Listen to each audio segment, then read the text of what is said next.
Salut, je m'appelle Gabrielle et bienvenue dans mon journal. Aujourd'hui, je suis vraiment contente d'accueillir mon cousin Frédéric avec moi, qui est littéralement comme un frère pour moi. On a grandi ensemble toute notre vie. Et je trouve qu'il y a un parcours super intéressant puis qui pourra aller rejoindre beaucoup de gens parce que ses études ont été hors normes, où il en est aujourd'hui aussi, comment il s'en est, tu sais, comment il s'est rendu, c'est différent de la plupart des parcours. Et je sais qu'il y a plusieurs d'entre nous que des fois, pendant nos études, on sait pas trop où on s'en va, on est un peu perdu et tout. Fait que je pense que ça peut être quelqu'un qui peut vraiment aller rejoindre ces points-là et peut-être que moi, je pourrais pas nécessairement le faire tout seul. Fait que je pense que ça va être super intéressant de parler de parcours atypiques puis de voir ses réflexions à travers le temps puis ses commentaires par rapport à tout ça. Donc, bienvenue Fred sur ma chaîne et dans mon podcast. Bonjour. Comment tu te sens? T'es-tu un peu stressé? Non. Non, ça va? Oui. Edouard, il était un peu stressé puis ça a super bien été. Fait que, don't stress. Je suis pas stressé du tout. Fait que, dans le fond, je t'ai amenée sur mon podcast justement parce que je voulais parler un peu de ton parcours scolaire, de ta vision un peu du système d'éducation, des études, puis après de ton cheminement jusqu'à aujourd'hui où là, t'es rendu en entrepreneuriat et tout. Donc, est-ce que tu pourrais me dire, premièrement, ta vision un peu du système d'éducation, puis est-ce que c'est différent? Mettons, est-ce que tu as eu une vision différente au secondaire, au cégep? Ou est-ce que tu as tout le temps vécu ça de la même façon puis vu ça de la même façon? Qu'est-ce que tu en penses, en fait? Ben, moi, je pense que c'est important d'avoir une formation de base. Ouais. C'est sûr qu'il faut que tu saches compter puis que tu saches t'exprimer dans la vie. Puis le secondaire, c'est extrêmement important. Ouais. Apprendre l'anglais aussi, extrêmement important. Puis rendu à la fin du secondaire, tu as tout le paquet que ça te prend pour, je pense, avoir la base dans la vie. Après ça, si tu veux un parcours bien spécifique puis que tu sais où tu t'en vas, le cégep, il y a beaucoup de programmes très intéressants. Il y a aussi des formations professionnelles qui peuvent raccourcir ton parcours. Mais non, moi, dans mon cas, ça n'a pas été très, très utile. Je suis vraiment reconnaissant d'avoir été au cégep, par contre, parce que je me suis fait plein de connexions puis d'amis qui sont encore avec moi aujourd'hui. Mais non, c'est ça. Là. Comment t'as vécu ça quand t'étais au cégep? Est-ce que... Parce que justement, t'as lâché le cégep après une couple d'années, puis est-ce que c'était parce que t'aimais pas les cours? C'est-tu parce que la façon dont les horaires étaient faits, ça te convenait moins? Qu'est-ce qui faisait que tu connectais moins au cégep? Ben, j'ai eu beaucoup de difficultés avec mes cours de sciences nature. J'ai essayé pendant 3 ans de temps de finir mes cours. J'ai fait pas mal mes cours de base au complet. Je pense qu'il me manquait un philo ou quelque chose comme ça, mais il me manquait une couple de maths, une couple de physique pour finir mon diplôme. Puis après plusieurs sessions d'échecs relativement flagrants, j'ai décidé que je voulais passer à autre chose puis me lancer sur le marché du travail malgré mon manque de diplôme de cégep.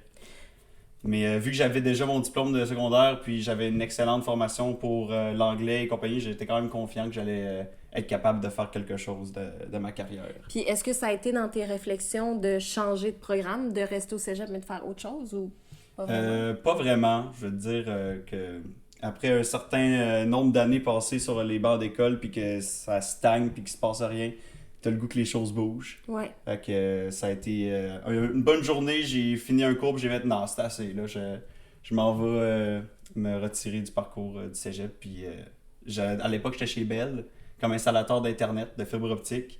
Puis je faisais quand même une pas pire paye à l'époque. Puis ça me tentait d'essayer ça un petit peu plus longtemps, voir où ça allait m'amener, parce que Bell, c'est quand même une entreprise qui a du reach. C'est très très gros. Puis il y a des bons programmes pour les épargnes et compagnie. Ouais. Fait que je me suis lancé là-dedans, voir où ça allait mener. Puis par la suite, j'ai eu un poste chez Bell Canada au 911. Fait que j'étais un répondant pour les centres d'appel 911. Je faisais la maintenance et la surveillance du réseau 911. Fait que ça a comme vraiment été un gros step-up aussi côté salarial, puis côté expérience de vie. Ouais. Par contre, ça, c'était un poste que je faisais de nuit. Ouais. Très difficile, pas pour tout le monde. Des chiffres très longs, parfois beaucoup d'overtime pendant les jours fériés. Mais je suis quand même content de l'avoir fait. J'ai fait ça pendant 2 ans de temps. Donc au total, j'étais chez Bell pendant 4 ans. Puis qu'est-ce qui t'a amené chez Bell? Parce que là, tu finis tes études, entre guillemets. Est-ce que tu savais un peu vers quoi tu t'enlignais ou, tu sais, comment t'as vécu ça dans tes réflexions? T'étais-tu comme, je vais chercher quelque chose qui paye bien temporairement ou tu te disais, je vais essayer de grimper dans la compagnie ou comment tu voyais ça? Ben, quand j'ai commencé chez Bell, c'était l'idée à ma mère d'ailleurs. OK. Parce qu'elle avait fait upgrader le réseau chez nous, puis il y avait un gars super jeune qui était venu s'occuper de ça, puis il a fait hey, ça a de l'air cool, tu sais, t'es dans les échelles, tu te promènes en truck, c'est cool. Fait que j'ai fait ouais, j'avoue, ça a l'air cool, puis tu sais, j'aimais ça l'informatique et toutes ces choses-là. Fait que j'ai rentré chez Bell Solutions Techniques, ça c'était pas, tu sais, ils engagent pas mal n'importe qui, puis après ça, ils te font une formation à l'interne, ils fournissent tout l'équipement que tu as besoin. Puis j'ai fait ça pendant 2 ans de temps, c'était vraiment cool. T'as aimé ça? Oui, je me suis fait des amis, justement, mon ami Michel, Mhm. que tu connais très bien, lui, je suis encore avec lui aujourd'hui, je passe beaucoup de temps avec. Puis c'est lui qui m'a plugué chez Bell 911 OK. parce que lui avait un diplôme en télécommunication. OK. Puis en temps normal, pour entrer chez Bell Canada, au poste au 911, il fallait que soit que tu aies un diplôme en informatique à l'université ou un diplôme en télécommunication, ce qui n'était pas mon cas. Mais j'avais quand même beaucoup d'expérience à l'interne chez Bell en fibre optique et en réseautage. Puis aussi, je suis bilingue. Ouais. Ça a beaucoup aidé parce que l'entrevue était en anglais. Vu qu'on couvre le Canada au complet au 911, il fallait être capable tu sais, de autant servir du monde du Québec que du monde de Vancouver ou de Terre-Neuve. Ouais. Mais non, c'est comme ça que j'ai été capable de rentrer par la suite chez Bell Canada. C'est grâce à la référence qu'il m'a donnée. Puis par la suite, tu sais, ça a été un bon emploi pour moi qui m'a appris la valeur de l'argent et ces choses-là. Ouais. Puis non, c'est ça. Fait que est-ce que tu dirais que tous les jobs que tu as eus chez Bell, puis tu sais, dans ton parcours, t'ont tous apporté de quoi, dans le fond, au final? Puis est-ce que ça t'a aidé à mieux te comprendre, puis plus savoir qu'est-ce que t'aimais, qu'est-ce que t'aimais pas, puis où tu voulais te diriger? Ou est-ce que ça t'a aidé de ce côté-là? Moi, j'avais l'espoir peut-être au début de monter les échelons chez Bell, puis de me trouver un emploi stable, puis tu sais, un revenu facile. Puis, tu sais, c'est quand même un coup à donner. Pour le 9-1, je me disais, tu sais, éventuellement, je vais avoir des horaires que je vais pouvoir plus décider. Mais quand toi, tu as, mettons, 4 ans d'ancienneté versus quelqu'un qui a 35 ans d'ancienneté, Ouais. ben, tu choisis pas vraiment tes congés ou tes journées que tu travailles. Mais moi, j'étais quand même reconnaissant d'avoir un poste comme ça. Puis, tu sais, j'étais pas mal ami avec tout le monde là-bas. J'avais Michel, comme j'ai dit, puis d'autres gens qui je garde encore le contact aujourd'hui. Mais non, c'est ça. Là. C'est sûr, l'objectif au début, c'était de grimper les échelles chez Bell. Mais par la suite, il y a eu C'est quoi le déclic qu'il le y a eu? déclic. Tu sais, moi, j'ai tout le temps été dans les voitures toute ma vie, tu le sais très bien. C'est ma passion. C'est depuis que je suis petit, je veux m'enligner dans le domaine de l'automobile. Puis, j'avais une voiture à l'époque, un Hyundai Genesis Coupe. Je sais exactement c'est quoi. Ouais, toi tu sais pas c'est quoi, j'imagine, mais bon. C'est une voiture coupée blanche, puis j'aimais bien cette voiture-là. J'avais mis quelques modifications dedans. Puis j'avais un de mes très très bons amis à l'époque, Étienne, qui m'avait fait un polissage dans l'entrée chez nous, puis une protection de peinture et tout. Puis mon père avait vu ça aller. Puis c'est lui qui a comme eu l'idée de hey, les boys, ça peut faire de l'argent, ça, faire des services comme ça aux gens. Ouais. Puis on a fait comment, c'est vrai. Ouais. Ça pourrait être cool de voir si on est capable de faire quelque chose avec ça. Fait que à l'époque, j'étais chez Bell, comme j'ai dit, au 911, puis on a tranquillement commencé à monter un plan d'affaires. On a été chercher des conseils de gens qui ont de l'expérience autour de nous, ma tante Hélène, puis le père Étienne qui est un avocat. Puis tranquillement, pas vite, on a commencé à monter, comme j'ai dit, un plan d'affaires. Puis on s'est rendu compte qu'il y avait effectivement une demande. On n'a pas été plus axé que particulier, plutôt on a été vers du commercial, car mon père, lui, a beaucoup d'expérience dans l'automobile, ça fait 35 ans qu'il est dans le domaine, vendeur de chars, directeur de concessionnaire. Puis c'est vraiment un besoin qu'on a remarqué qui était présent. C'est un aspect que des fois les gens ne réalisent pas, mais l'esthétique dans un concessionnaire, c'est un aspect clé. Les voitures, quand sont neuves et qu'elles arrivent du truck, faut que tu les déballes, faut que tu enlèves les imperfections. Oui, ils ont beaucoup d'esthétique à l'interne, les concessionnaires, mais souvent, ça ne suffit pas à la demande. Entre autres, quand les véhicules usagés arrivent, il faut que tu les reconditionnes pour les remettre en vente, etc. Fait qu'on a vu une opportunité d'affaires qu'on a saisie. Ouais. Mm-hmm. Puis est-ce que toi, ça t'est déjà passé dans la tête d'être entrepreneur? Ou tu savais que tu voulais aller dans l'automobile, mais tu n'avais jamais vraiment pensé à ce côté-là? Moi, j'avais ma vision des choses. Tu sais, comme j'ai dit, vu que j'avais lâché le cégep, je savais pas trop quoi faire à ce moment-là de ma vie, je me disais, ben regarde, je vais aller chez Bell pour l'instant, je vais monter les échelles. Mais au fond de moi, je savais qu'à la fin, je voulais être dans l'automobile, suivre ma passion. Ouais. Mais pas particulièrement comme entrepreneur. Tu sais, moi, je me disais, au pire, un jour, je pourrais vendre des voitures. Ouais. Je connais quand même très bien le produit, puis ça aurait pu être de quoi de cool. Ouais. Non, au final, je suis très content d'avoir choisi cette voie-là, d'aller... Mais tu vois, ce que je trouve intéressant, c'est... Puis je trouve qu'on a deux profils différents là-dessus, c'est que moi, mettons, j'ai tout le temps su que je voulais être entrepreneur dans ma vie. Je sais que éventuellement dans ma vie, je veux être mon propre boss parce que j'ai cette personnalité-là, puis j'ai ce besoin-là. Puis je trouve qu'il y a l'autre côté aussi qui est plus ton profil où c'est pas nécessairement que tu veux être entrepreneur, mais tu saisis les opportunités puis tu te lances, tu sais. Puis il y en a beaucoup que c'est ça aussi. Je trouve que c'est un ou l'autre, puis c'est super intéressant. Puis est-ce que tu as eu un peu la chienne quand tu as parti de l'entreprise ou tu étais en confiance? Ben, tu sais, tu te poses la question, hey, ça va-tu marcher? Genre, la première journée, tu rentres, il y a rien au calendrier. Faut que tu bookes les choses, faut que tu ailles faire du développement d'affaires, que tu ailles faire le tour de tous les concessionnaires. Parce que nous autres, on avait eu l'opportunité d'avoir un super beau local dans le Fixatoire Le Bourgneuf. Puis ça, c'est extrêmement centré à Québec pour le monde qui le voit dans leur tête. Le Bourgneuf, c'est rempli de concessionnaires partout autour. Il y a le gros Toyota, il y a le GM, le Acura, le Mercedes, etc. Mais il faut que tu ailles chercher quand même la clientèle, il faut que tu te promènes. Puis quand tu n'as pas beaucoup d'expérience, c'est sûr que tu n'es pas nécessairement le premier choix. Mais on a eu le Mitsubishi qui nous a essayé. Puis une fois qu'ils ont goûté à nos produits, ils sont restés accrochés. Puis petit à petit, le bouche-à-oreille fait son effet. Ouais. Puis, c'est ça que j'ai entendu, que le bouche-à-oreille en entreprise, ça fait vraiment une grosse différence. Fait que toi, tu l'as remarqué que... On n'a jamais vraiment fait de grosses campagnes marketing ou quoi que ce soit. On a juste fait nos affaires, puis ça s'est laissé aller tranquillement, pas vite. Puis là, aujourd'hui, ça fait mars 2022, 2023, ça fait 2 ans et demi là, qu'on est en affaires. Puis là, ça va bien. On a pas mal tout le monde... autour de nous à Le Bourgneuf. Là, on a récemment déménagé pour un autre local avec plus d'espace parce que là, ça commence à être un enjeu, l'espace, répondre à la demande, puis pas se piler sur les pieds. Ouais. On est rendu 4 employés actuellement, on va être 6 au courant de l'été. C'est fou, pareil. Ouais, c'est quand même cool. Ouais. Puis est-ce que toi, quand tu as développé l'entreprise avec Étienne puis ton père, ça te stressait de pas avoir, mettons, d'études en administration ou tu savais que, mettons, l'expérience de ton père allait jouer là-dedans? Est-ce que ça a été un doute dans ta tête, mettons? Pas beaucoup, je dirais. Mon père a été un excellent consultant. Il comprend très bien le marché de l'automobile.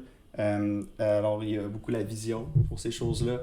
Puis lui, Étienne, c'est un excellent comptable. Il étudie là-dedans. D'ailleurs, il est sur le point de finir son diplôme. Mais non, moi, c'est sûr que je me spécialise plus, on dirait, pour les relations professionnelles. Okay. C'est plus moi qui réponds au téléphone, puis qui va aller booker le calendrier, etc. Mais non, c'est... je dirais que non. Complétez bien. Ouais. On a chacun notre part de responsabilité, puis on se complète, effectivement. C'est fou, pareil, de voir justement toute l'évolution. Puis j'aimerais revenir un peu dans le passé, puis voir ton état un peu psychologique et tout, parce que je sais qu'il y a des gens qui vont relate. Parce que je connais énormément de gens qui sont au cégep, mettons, puis qui ont aucune idée de qu'est-ce qu'ils s'en vont faire, qui sont pas motivés par leur cours parce qu'ils voient pas le point. Puis là, ils se sentent juste pris là-dedans, tu sais. Puis toi, mettons, quand t'étais au cégep, puis que tu voyais, bon, tes amis passent leur cours, ils avancent, nanana, puis toi, tu te sens un peu stuck là-dedans. Ouais. Comment t'as vécu ça? Ben, c'est sûr que t'as tes chums qui sont rendus à l'université, mettons, qui sont sur le point de finir, puis toi, t'es encore en train de faire ton physique 2. Ouais. ça fait c'est sûr, ça fait un impact. Tu te dis, coudonc, est-ce que je suis en train, tu sais, de perdre mon temps? Puis effectivement, la motivation est un gros enjeu. Quand tu es à l'école, c'est sûr que si ça ne te tente pas d'aller faire ton cours, ben, tu sais, ça va vous donner ce que ça va donner. Ouais. Ça peut paraître large de dire ça, mais quand tu n'as aucune idée, ton plan de vie, c'est quoi que tu aimerais faire, c'est dur d'aller faire ton cours de maths que tu sais même pas si ça va te servir plus tard, ou ton cours de chimie ou whatever. Mais moi, tu sais, comme je t'ai dit, j'avais ma passion, que j'étais fidèle. Que tu te rattachais. Ouais, puis moi, je savais qu'il fallait que je m'enligne vers là, puis j'allais être heureux. C'est pas nécessairement une question de je vais aller faire quelque chose qui va me faire de l'argent, mais moi, je voulais vraiment faire quelque chose qui allait me rendre heureux. Ouais. Puis l'automobile, ça me remplit. Ouais. Puis est-ce que à ce moment-là, ben en fait, est-ce que tu trouves que en tant que société, on demande aux jeunes trop rapidement de figure out qu'est-ce qu'ils veulent faire puis de se trouver un plan? Est-ce que tu trouves que quand tu finis le secondaire, t'es prêt à faire ce genre de réflexion-là, puis te demander, puis tout, ou est-ce que tu trouves que c'est trop tôt? Ben oui, puis non, je trouve. Parce que c'est sûr que c'est jeune, mettons 15-16 ans, pour décider qu'est-ce que tu vas faire de ta vie, mais c'est important de lancer la réflexion. Parce que, veux pas, rendu à la vingtaine, c'est là que ça devient important de commencer à planifier ses épargnes et ces choses-là. Puis si tu planifie juste faire, mettons, sans vouloir dénigrer personne, juste un caissier ou quelque chose pendant toute ta vingtaine, mais c'est sûr que ça va être difficile quand tu vas arriver à la retraite. Parce que plus que tu commences à épargner jeune, je pense, plus que tu mets les chances de ton côté quand tu vieillis. Mais non, c'est important d'avoir un plan dans sa vie, puis au moins lancer la réflexion, comme j'ai dit. Mais c'est sûr que c'est jeune pour 15-16 ans commencer à décider qu'est-ce qu'il va faire. C'est sûr qu'il y en a qui ont la chance de le savoir. J'ai un de mes amis, Guillaume, que lui, directement sortant du secondaire, il est allé faire son cours de pompier, puis il s'est épanoui là-dedans. Il a eu sa maison très jeune, puis lui, il savait. C'est ça. Puis en même temps, good for them, le monde qui savent, tant mieux. Mais il y en a quand même qui savent pas. T'sais. C'est ça, il y en a quand même qui savent pas. C'est la réalité, mais il faut que tu wake up aussi. Tu peux pas juste rien faire, je pense. Puis est-ce qu'en regardant ton parcours, si quelque chose avait changé, tu serais resté au cégep, y a-tu un facteur que tu te dis, ça, pour moi, ça marchait pas du tout, mais si ce facteur-là avait été différent, j'aurais probablement été capable de finir ou non? Ben oui. Initialement, mon plan, c'était d'être ingénieur mécanique, puis de trouver un emploi dans l'automobile lié à ça. Mais ingénieur mécanique, c'est des cours très difficiles. Il faut que tu fasses toutes tes sciences pures. Pour ça, à l'université, c'est une autre ballgame, c'est encore plus difficile. Tu as des cours de mécanique avancés. Puis, j'ai eu extrêmement de difficultés. J'ai comme fessé un mur au début avec mes cours. J'en ai eu là, des 35-30% dans des cours, note finale. Puis, ça te joue dans la tête. Et comme, mon Dieu... peut-être que finalement je vais faire autre chose là, tu sais. Mais j'avais quand même persévéré, puis j'ai essayé, puis regarde, ça a pas marché. Fait que finalement j'ai décidé, regarde, je vais commencer à me piler un peu d'argent, travailler, puis essayer de figure out quelque chose. Comme j'ai dit, peut-être vendre des chars éventuellement, mais ça prend des connexions et tout. Ce que j'aurais pu avoir grâce à bien sûr mon père qui a extrêmement beaucoup de connexions vu qu'il a passé 35 ans dans l'automobile. Mais je voulais quand même essayer d'avoir mon propre parcours. Puis ça a fini par donner ce que ça a donné. Puis est-ce que quand tu dis bon j'avais telle note, tel résultat, tu penses-tu que c'est la façon dont les choses étaient enseignées, ou est-ce que mettons tu trouvais que tu étais capable d'écouter les cours, ou tu trouvais que c'était delivered d'une façon un peu boring? Qu'est-ce qui faisait que tu relatais moins ou que tu avais plus de difficultés selon toi? C'est sûr qu'il y a l'aspect personnel de la discipline scolaire que je n'avais pas vraiment beaucoup. J'étais plus quelqu'un qui aimait ça, aller rencontrer les gens, puis me faire des amis, me construire un entourage. Puis ça faisait en sorte que souvent je choquais des cours. Passer du temps avec les amis à Pyramide et tout, je suis sûr qu'il y en a qui peuvent relate à ça. Puis c'est sûr que c'est pas la façon de faire si tu veux avoir les meilleures notes. Il faut que tu sois présent au cours. Mais toi, ce qui te donnait de la vie, ce qui te donnait de l'énergie, c'était de voir des gens, puis parler avec des gens. Puis de trouver une façon de le faire dans ton travail aujourd'hui aussi, puis que ça soit ta force. T'sais. Puis dans cet aspect-là, le cégep, c'était génial parce que tu as beaucoup de gens que tu rencontres. Puis c'est des connexions que tu vas garder très très longtemps. Je pense entre autres à mon ami Raphaël, qu'on avait un cours en mathématiques ensemble, puis on se voit encore très régulièrement aujourd'hui. Ça fait 6 ans peut-être, 5 ans, 6 ans. Non, c'est vraiment l'aspect social qui m'a comme été me chercher au cégep. Ouais. Puis ça a fait en sorte que les cours en ont pris le bord un petit peu. Ouais. Mais non, là, c'est ça. Là. Je comprends. Puis au niveau de ta confiance aussi, parce que je trouve, puis tu me diras si tu penses comme ça, mais j'ai l'impression qu'en société, les notes puis la performance scolaire, c'est tellement important. Puis même dans notre famille, en tout cas, moi, c'est mon opinion, c'est quoi ton prochain accomplissement? Puis l'excellence. Puis ouais. tout le temps être meilleur, puis être bon, puis performer. Puis, tu sais, quand t'es entouré de gens comme ça, ou t'es dans une société où c'est ça qui est prôné, après ça, il faut que tu bâtisses ta confiance sur autre chose pour continuer d'avancer. Fait que toi, comment t'as vécu ça, de dire, bon, mettons, j'ai tel genre de résultat, mais est-ce que ça a affecté ta confiance ou est-ce que t'allais chercher d'autres choses pour garder ta confiance en toi? Moi, j'ai tout le temps eu confiance en moi. Je savais que j'allais faire quelque chose éventuellement. Puis, tu sais, l'excellence, là, c'est relatif pas mal à l'opinion des gens. Tu peux avoir quelqu'un que lui, l'excellence, c'est de réussir financièrement. L'autre, c'est de réussir point de vue carrière, faire des choses vraiment extraordinaires. D'autres, ça peut être, écoute, j'ai ramassé des expériences de vie. Ouais. Puis c'est ça, moi, mon trésor, puis l'excellence que j'accomplis. C'est tout dans la perception. Exactement, tu sais. Puis je pense pas qu'il faut que tu te laisses abattre par l'excellence des autres, vu que ça peut être complètement un point de vue différent du tien. Ouais. Mais non, c'est ça, là. OK. Fait que toi, t'allais chercher ta confiance en voyant les choses différemment, puis en te laissant pas mettre de la pression parce que les autres, pour eux, c'était l'excellence, par exemple. Moi, ma confiance, ça venait du fait que j'étais bien entouré, que j'avais une famille que j'aime beaucoup, des amis que j'aime beaucoup. Puis ça a été là que j'ai été chercher mon énergie pour continuer. Il faut tout le temps que tu ailles puiser, je pense, dans quelque chose qui te rend heureux, puis qui garde ta confiance élevée. Non, c'est ça. Moi, j'ai vraiment un spirit plus social, puis c'est là que j'allais puiser mon énergie. Ouais, puis si, mettons, je te dis, tu dois donner un conseil à un jeune qui est au cégep en ce moment, puis qui est complètement perdu, puis ses parents essaient de le motiver à étudier, essaient de le motiver à performer dans ses cours, à figure out ces choses, mais il a aucune idée de ce qu'il fait. Y a-tu un truc que tu dirais, hey, focus là-dessus ou mets ton énergie là-dessus, puis à long terme, ça va payer, tu sais? Moi, je dirais, prends une étape à la fois. Toutes les belles choses finissent par arriver un jour. Saisis les opportunités, puis tout va bien aller. Fait que de pas trop se mettre de la pression à non. Maintenant, tout de suite, figure it out. Prends ton temps. Les bonnes choses arrivent à ceux qui savent attendre.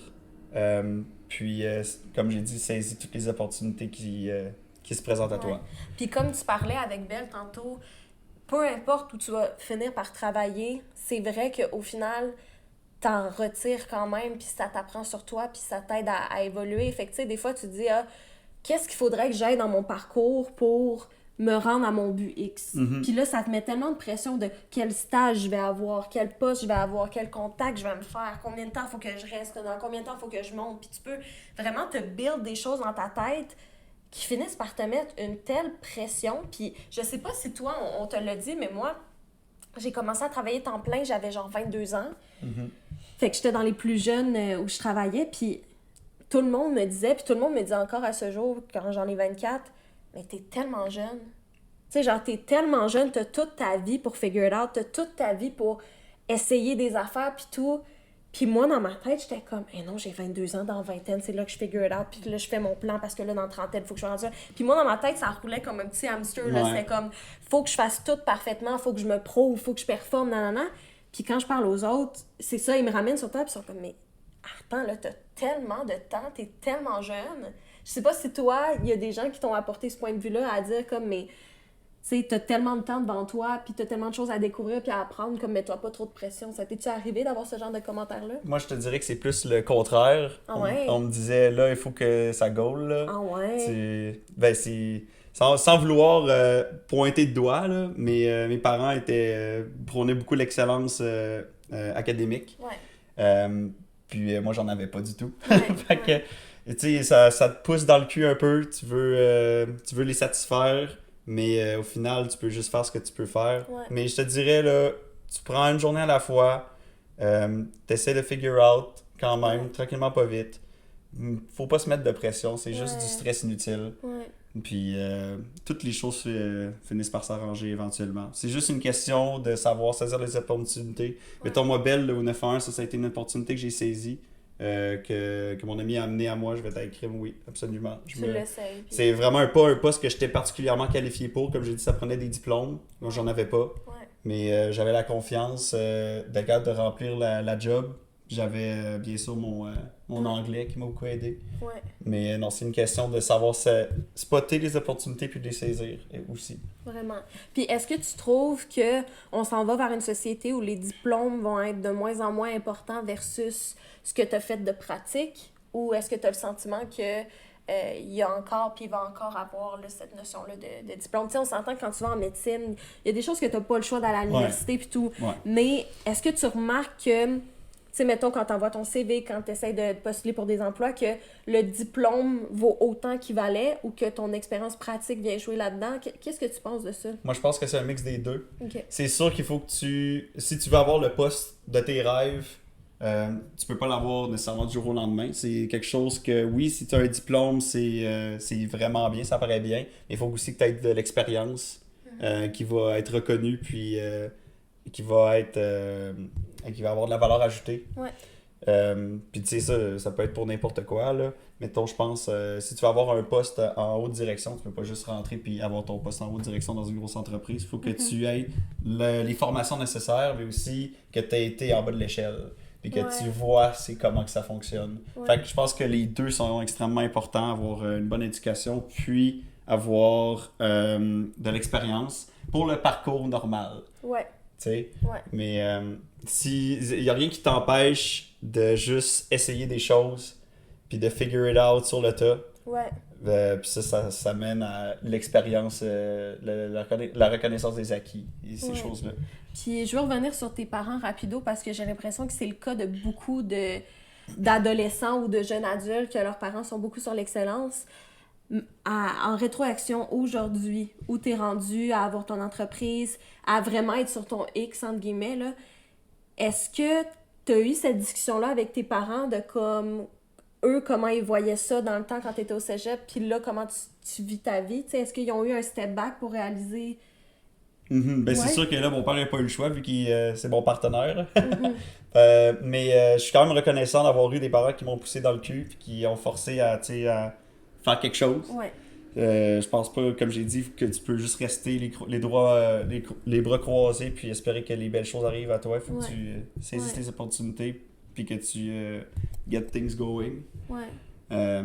Mais non, je pense qu'il faut que tu saches apprécier que tes parents t'aiment puis qu'ils veulent que tu performes puis que tu fasses quelque chose de cool.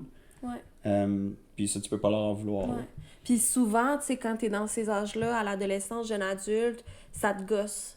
Ça te gosse d'avoir des parents qui te poussent, ça te gosse d'avoir des parents qui en demandent de toi, mais tu réalises avec le temps à quel point c'était juste de l'amour, puis c'était juste parce qu'ils veulent tellement que tu sois bien, puis que tu sois correct, puis que quand eux, ils vont être plus là, ou que eux, ils vont être plus vieux, que tu sois correct on your own. Tu sais, le souhait de tous les parents, c'est que tu les outperformes, que tu réussisses plus. Ouais.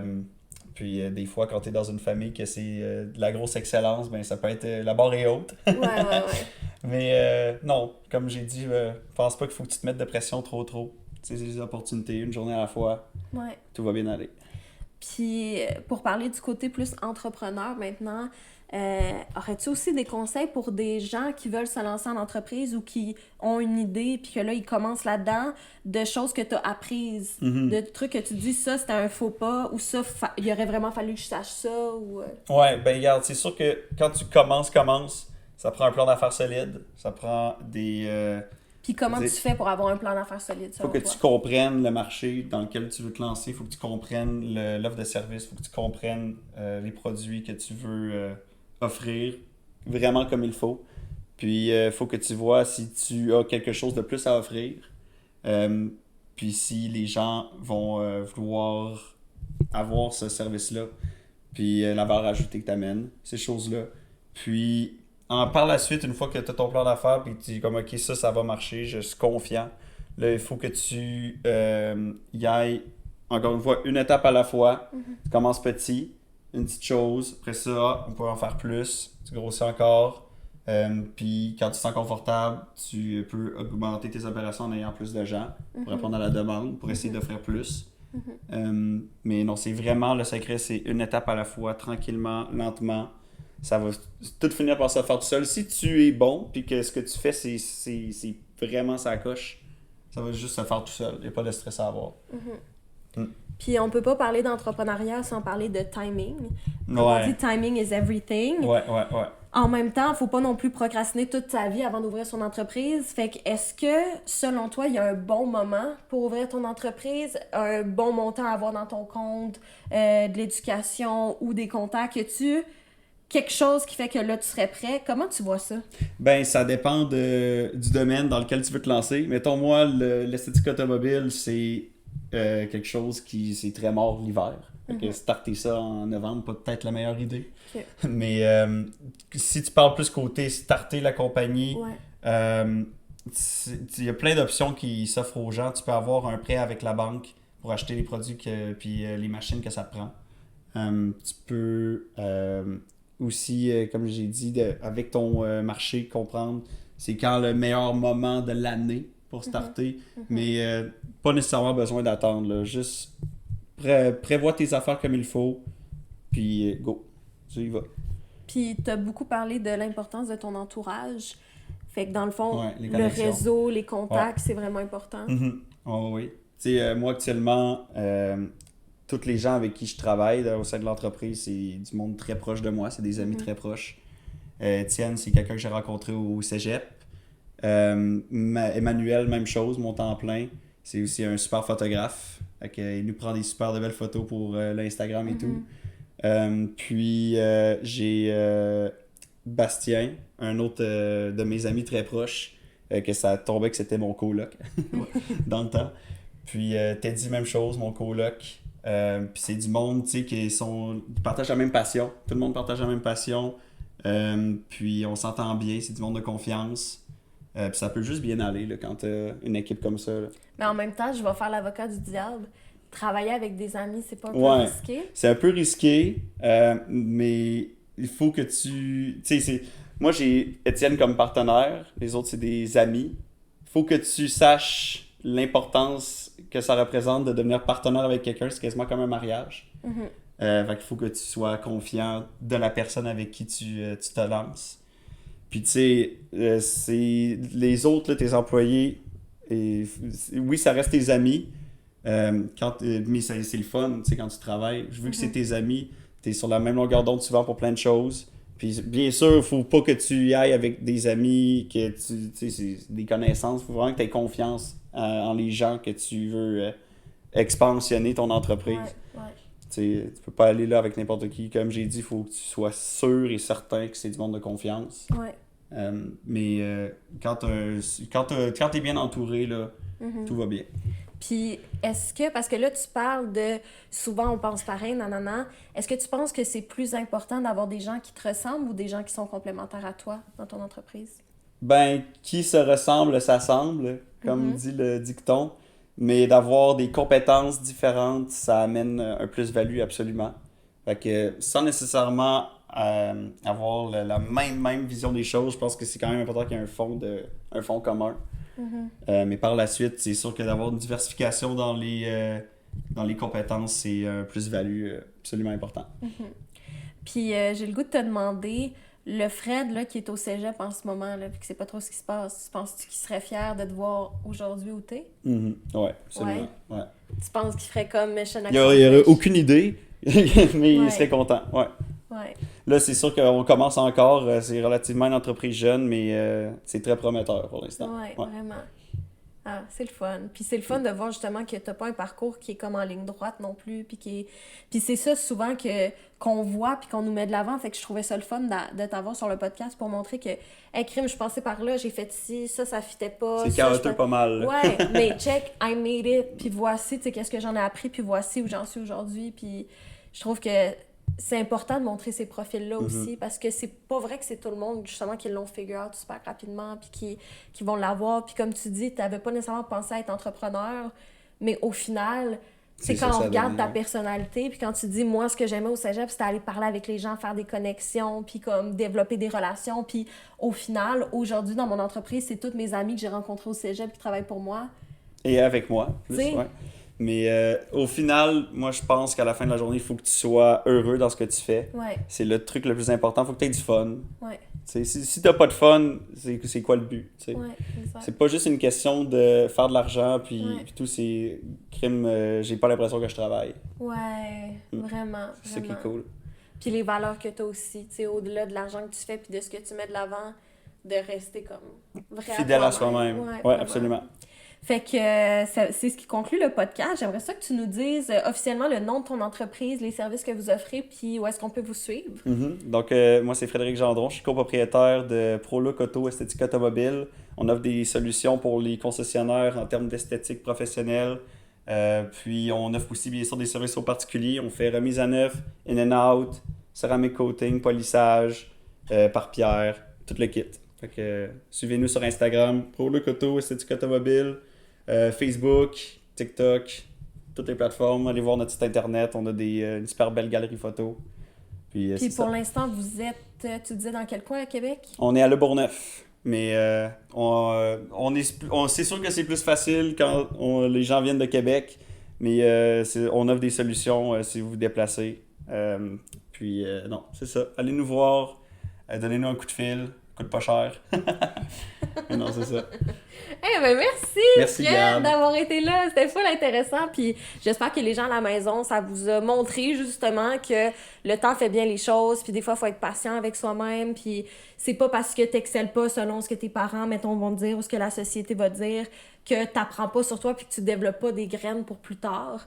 Fait que à garder en tête, puis n'hésitez pas à commenter la vidéo, à nous dire vos parcours atypiques, où vous en êtes aujourd'hui, où vous êtes passé. Il y a tellement de gens qui n'ont pas étudié dans ce qu'ils font aujourd'hui, tellement de parcours différents, puis je pense que c'est important de les highlight puis de montrer qu'il n'y a pas juste un chemin à suivre. Donc merci d'avoir été là et on se revoit dans une prochaine vidéo. Bye! Bye!